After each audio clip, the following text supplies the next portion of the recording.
Hi there, I'm Charlie and welcome back to Spooky Season. Today I will be sharing with you the 30 questions spooky Halloween tag as my final tag video for Spooky Season.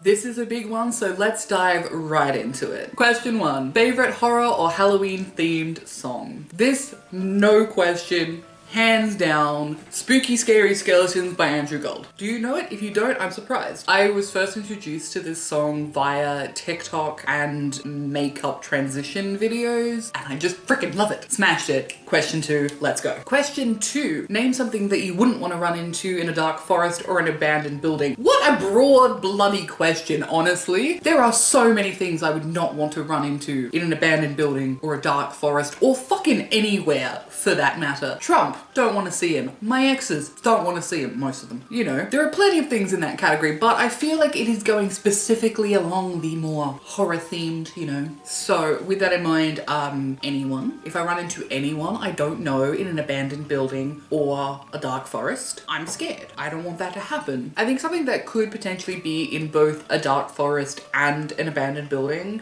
particularly living in Australia, is giant fucking spiders. No. Nope, nope, nope, nope, nope. Nope.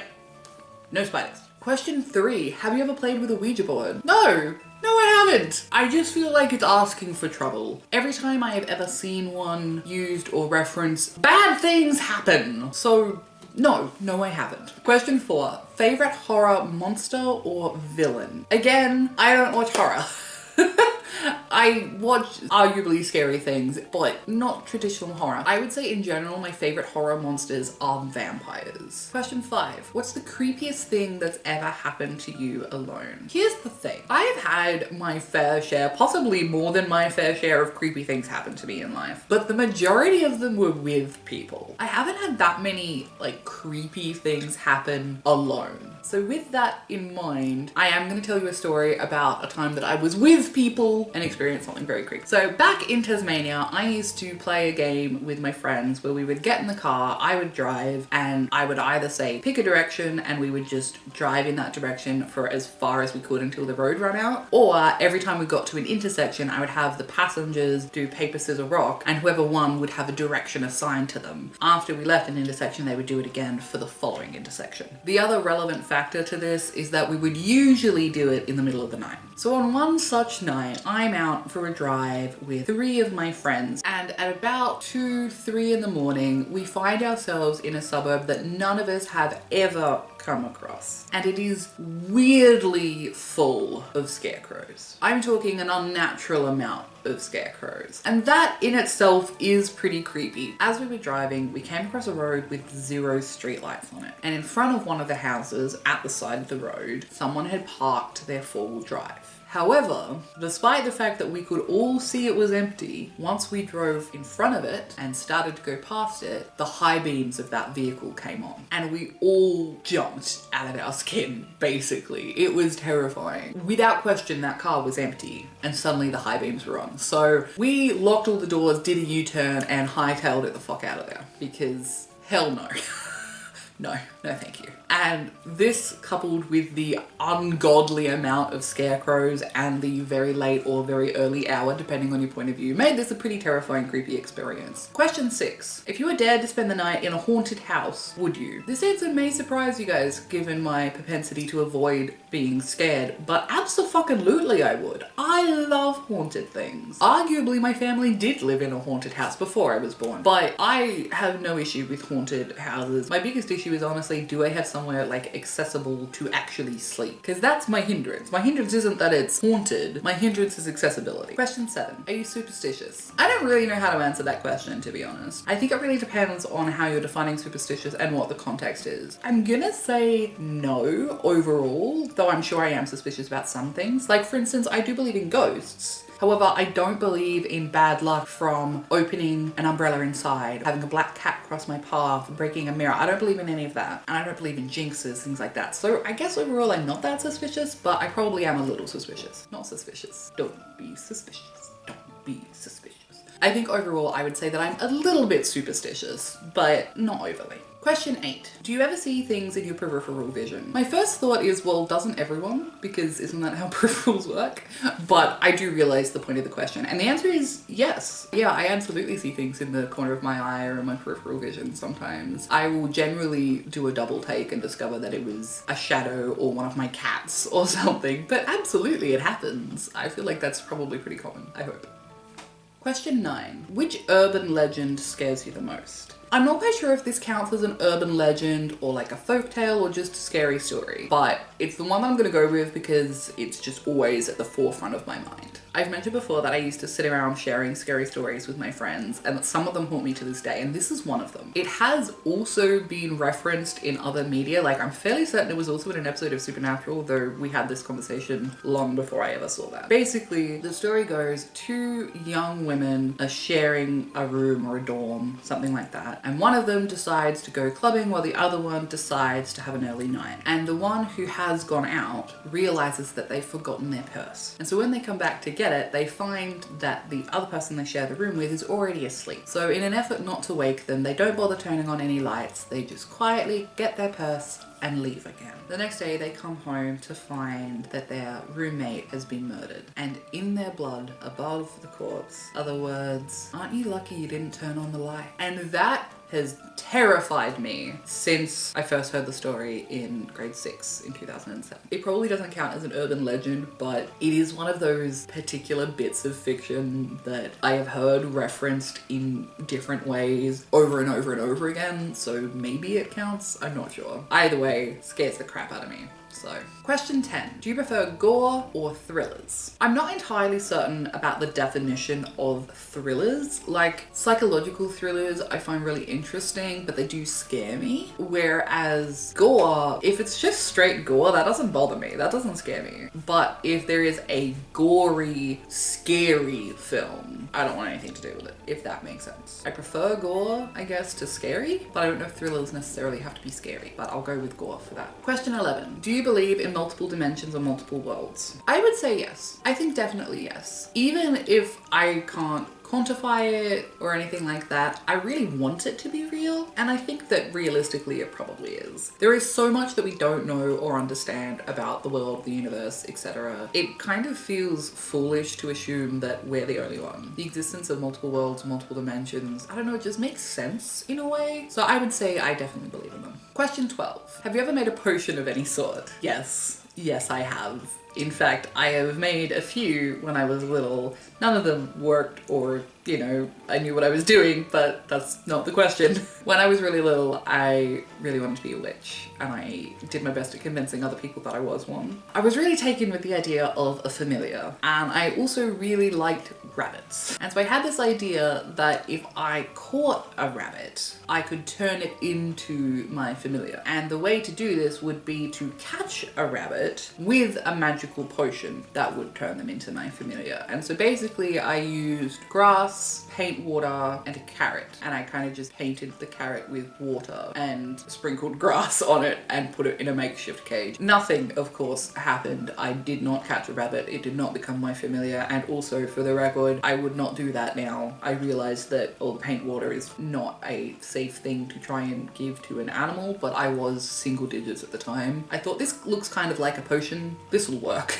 It did not. Question 13. Do you get scared easily? Abso-fucking-lutely I do. Absolutely. I get terrified real easily. Partly because I dissociate a lot. I have issues with dissociation or zoning out or whatever. And I'm also a little bit of a fraidy cat. I just am. I get scared. It happens. I'm a scaredy cat. I get scared real easy. Question 14. Have you ever played Bloody Mary? I have. My friends did not appreciate it. Bloody Mary doesn't bother me. I don't know. I feel like the concept of playing Bloody Mary doesn't bother me, if that makes sense. I have absolutely watched Bloody Mary, like, adaptions in media that have been scary, but it doesn't bother me directly. Question 15. Do you believe in demons / the devil? First of all, this is probably a little pedantic, but I feel the need to point out that it does specifically say the devil rather than demons / devils, because arguably demons and devils could be seen as the same thing, potentially. Whereas the use of the devil, I feel like implies a singularity. For instance, in, you know, Christian faith, the devil, Satan, like, you know, the opposite of God, I guess. I don't specifically know if it's asking that or if it's just asking in general, but yeah, I do. Demons, devils. Whether the devil specifically is a thing, I don't know, but demons and devils, absolutely. I just don't think that they're necessarily red-horned and fork-tailed. I think that most of them look like people and act like people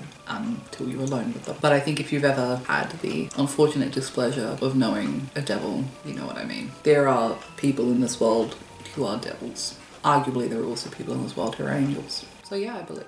Just not necessarily in the way you might be thinking. Question 16. You're home alone, but you hear footsteps in your house. What do you do? Step 1, check on the cats. Step 2, check if Ian's come home. Step 3, look through all the rooms and go, it was probably a neighbor. Step 4, go back to what I was doing. I hear things a lot because I have cats and a housemate and I can hear all of my neighbors. So I generally don't think that much of it. But I will check to make sure that, you know, the cats aren't hurt or that I haven't left the front door open and someone's wandered in or something. But generally, I check it out and then go back to what I was doing. Question 17. If you got trapped in one scary movie, what would you choose? I find this a very subjective question because, I mean, what do you consider to be a scary movie? But it might be a bit cheeky. I'm gonna go with Queen of the Damned. I really love that movie. While I personally don't really find it a scary movie, there are parts of it that can be scary, and I think that the world in which you're in would absolutely be scary. I don't know, I love vampires. And like vampire musicians, that's right up my alley. So yeah, I mean, if I could pick, I would absolutely live in the world of Queen of the Damned. Question 18. If you could only wear one Halloween costume for the rest of your life, what would it be? I do have a question about this. I don't know whether it's saying you wear that costume every day for the rest of your life or every Halloween you have to wear the same costume. I think either way though, I would go with witch because I feel like it has a very broad scope of interpretation and you could in theory dress as a witch but also dress differently every time, and it's kind of similar to some of my preferred aesthetics anyway. Question 19. Would you ever go to a graveyard at night? I would. I have. I'm fine with it. Question 20. In a zombie apocalypse, what is your weapon of choice? Now, there are a lot of arguments for guns being a distance weapon, but I do worry about ammunition refills, and also I have never once used a gun in my life, so that could be a problem. I really feel drawn to things like machetes because more similar to something that I've used, but then it's close range, so that makes me nervous. I would much rather be at a significant distance. So maybe like a scythe, a really sharpened scythe. So that way I can do the damage, but also have just a little bit more distance between us. Question 21. Would you rather go to a Halloween party or go trick-or-treating? I have never been trick-or-treating in my life, and I would love to have the opportunity or have had the opportunity to go trick-or-treating at least once in my life. Having said that, in terms of what's more practical, probably a Halloween party. I love the idea of trick-or-treating, but between disability, age, not really being a thing where I live, and my overwhelming shyness, I don't think it's a good idea. So with that all said, Halloween party. Question 22. You're in a horror movie. Are you the final girl, the first to die, the comic relief, the skeptic, the smart one, or the killer? Part of me really wants to say the killer. I have this thing where I'm like, I'm big and bad and scary. I could totally be the villain. And then the people in my life are like, but could ya?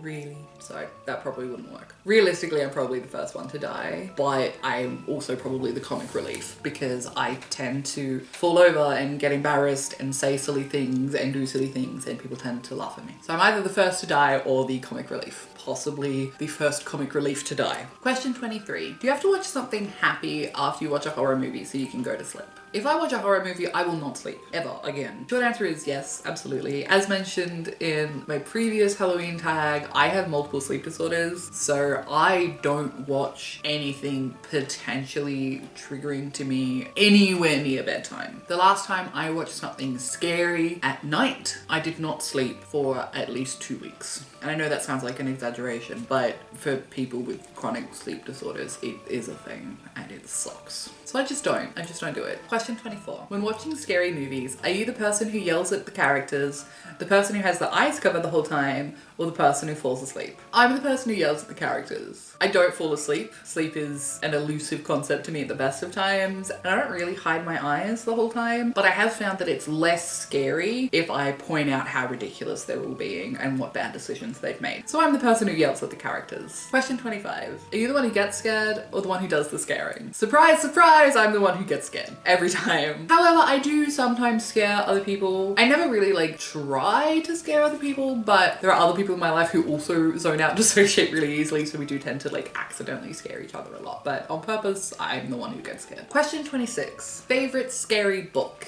I don't really have a favorite scary book. I'm not as much of a reader as I used to be, and again, not really my preferred genre. However, I have had a lot of stories read to me by different people over my life, including a lot of Lovecraft and a lot of Edgar Allan Poe. I'd say my favorite is probably The Telltale Heart. Question 27. How old were you when you saw your first horror movie? The short answer is I don't know. Much too young, I know that. Being the youngest of 10 kids, I had a lot of older siblings who would engage with media that was not appropriate for my age group, and either because there wasn't supervision or because I'd fallen asleep behind the couch while I was hiding because we had guests over, or if I'd had a bad dream and creeped out to get water, I saw a lot of things that I absolutely should not have seen and that did mess me up for a long time. So I don't know how old I was when I first saw horror, but I was definitely single digits and I was probably less than 8. Question 28. What was your first Halloween costume? I think the first Halloween costume I ever made for myself was a sexy Dementor, which I'm not gonna talk about, but I think the first costume that I ever wore for Halloween as a kid was a witch. Surprise, surprise. Question 29. What are you gonna be for Halloween this year?